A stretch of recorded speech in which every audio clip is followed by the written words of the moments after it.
नमस्कार, मैं बीबी उपाध्याय एडवोकेट, गोरखपुर, उत्तर प्रदेश। आज मैं आपको एक ऐसे निर्णय की जानकारी दे रहा हूं जिसे जानकर आपको बेहद हैरानी होगी कि किस तरह कभी कभी एक बेगुनाह को पुलिस व अभियोजन की लापरवाही के कारण फांसी की सजा हो सकती है और किस तरह निचली अदालत से भी चूक हो सकती है।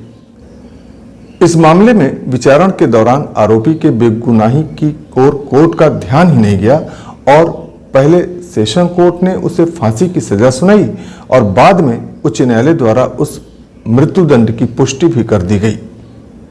अभी आपको याद होगा कि पिछले दिनों एक अपर जिला एवं सत्र न्यायाधीश को उनके पद से इसलिए हटा दिया गया था क्योंकि उन्होंने धारा 302 के तहत हत्या के एक मामले में आरोपी को निर्धारित सजा से कम सजा सुनाने की त्रुटि की थी और इसीलिए उन्हें उनकी नौकरी से यह कहते हुए बर्खास्त कर दिया गया था कि जिला एवं सत्र न्यायाधीश का पद एक ऐसा शक्ति वाला पद होता है कि उसे मृत्यु दंड देने तक का पावर होता है और उसकी त्रुटि के परिणाम से एक बेगुनाह की मौत हो सकती है। ऐसी ही त्रुटि इस मामले में भी देखने को मिलती है। इस मामले के दोषी अधिकारियों पर क्या कार्रवाई होगी भी या नहीं, यह तो आने वाला वक्त बताएगा। अभी फिलहाल आइए हम आपको इस मामले की जानकारी देते हैं। दिनांक 28 सितंबर 2022 को एक महत्वपूर्ण निर्णय देते हुए छुटकाऊ बनाम उत्तर प्रदेश राज्य के मामले में माननीय सुप्रीम कोर्ट ने 6 साल की बच्ची से कथित बलात्कार और हत्या के मामले में मौत की सजा पाए हुए एक व्यक्ति को बरी कर दिया। इस मामले में जहां एक ओर जघन्य अपराध में मारी गई बच्ची को न्याय मिलना था, वहीं दूसरी ओर एक बेगुनाह को फांसी की सजा होने वाली थी। मामला बहुत ही संवेदनशील था।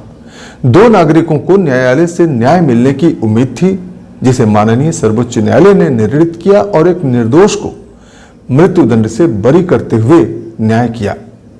माननीय कोर्ट ने कहा कि इस मामले में अभियोजन पक्ष के गवाहों द्वारा दिए गए बयानों में गंभीर अंतर्विरोध है और ट्रायल कोर्ट और हाई कोर्ट दोनों ने इसे पूरी तरह से नजरअंदाज कर दिया है।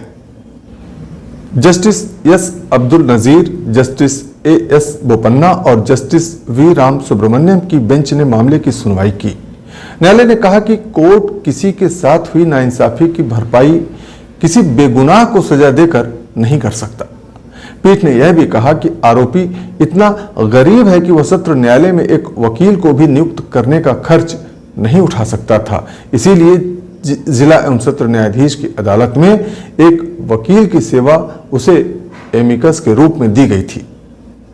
पीठ ने जांच ठीक से नहीं करने के लिए अभियोजन पक्ष को भी कड़ी आलोचना की। कोर्ट ने कहा कि हम इस बात से इनकार नहीं कर सकते कि यह 6 साल की एक बच्ची के साथ रेप और हत्या का एक विभत्स मामला है, लेकिन अभियोजन पक्ष ने जांच ठीक से नहीं कर पीड़ित के परिवार के साथ अन्याय किया है। साथ ही बिना किसी सबूत के अपीलकर्ता पर दोष तय करके अभियोजन पक्ष ने अपीलकर्ता के साथ भी अन्याय किया है। लेकिन कोर्ट किसी के साथ हुई नाइंसाफी की भरपाई किसी बेगुनाह को सजा देकर नहीं कर सकता। दरअसल इस मामले में आरोपी के खिलाफ अभियोजन पक्ष का मामला यह था कि आरोपी होली के दिन अपनी 6 साल की भतीजी को डांस और गाने की परफॉर्मेंस दिखाने के बहाने अपने साथ लेकर गया और उसके बाद रेप कर उसकी हत्या कर दी। सत्र न्यायालय ने उसे आईपीसी की धारा 302 और 376 के तहत दंडनीय अपराधों के लिए दोषी ठहराया व मौत की सजा सुनाई और माननीय इलाहाबाद उच्च न्यायालय ने सीआरपीसी की धारा 366 के तहत सजा की पुष्टि भी कर दी। जब यह मामला सर्वोच्च न्यायालय में आया तो अपीलकर्ता ने न्यायालय का ध्यान इस मामले के कुछ अंतर विरोधों की ओर दिलाया, कंट्राडिक्शंस की ओर उसका न्यायालय का ध्यान दिलाया। जैसे कि अभियोजन के गवाह संख्या 1, 2 व 3 की गवाही की विश्वसनीयता के संबंध में आपत्ति उठाई। न्यायालय में एफआईआर भेजने में पुलिस की ओर से विलंब की ओर ध्यान आकर्षित किया। साथ ही फोरेंसिक और मेडिकल एविडेंस प्रस्तुत करने में अभियोजन की विफलता की ओर भी आरोपी ने न्यायालय का ध्यान आकर्षित कराया और जिस तरीके से दंड प्रक्रिया संहिता की धारा 313 के तहत उससे पूछताछ की गई, उस पर भी आरोपी ने अपनी आपत्ति दर्ज कराई।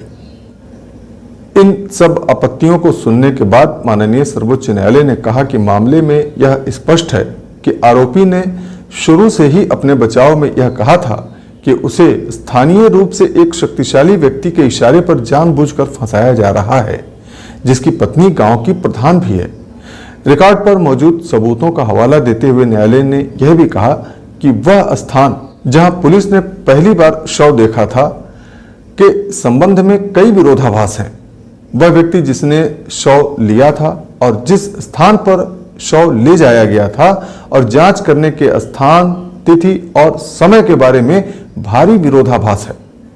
अदालत ने कहा कि ये सभी विरोधाभास अभियोजन के गवाह संख्या 1, 2 व 3 के साक्ष्य को पूरी तरह से अविश्वसनीय बनाते हैं। अदालत ने यह भी देखा कि विशेष रूप से इस मामले के तथ्यों और परिस्थितियों से यह स्पष्ट था कि अदालत में एक एफआईआर को भेजने में 5 दिनों की देरी हुई थी।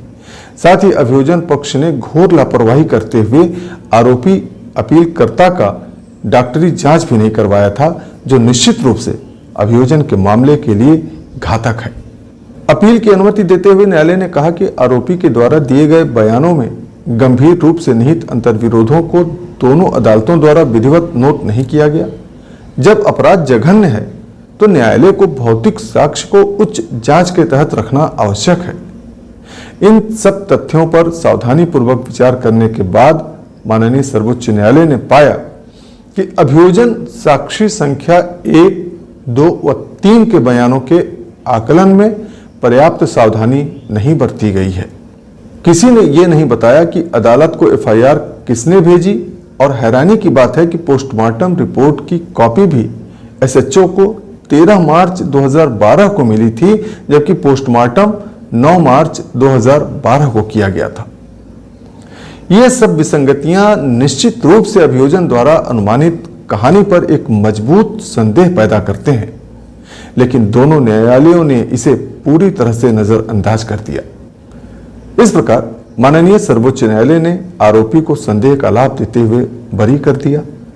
इस निर्णय का लिंक नीचे डिस्क्रिप्शन में दिया हुआ है, आप वहां से निर्णय की कॉपी डाउनलोड कर सकते हैं। तो ये थी माननीय सर्वोच्च न्यायालय के नवीनतम निर्णय की संक्षिप्त जानकारी। आगे भी इसी प्रकार महत्वपूर्ण कानून व निर्णय की जानकारी पाने के लिए इस चैनल को कृपया सब्सक्राइब कर लें और वीडियो को लाइक और शेयर करना ना भूलें।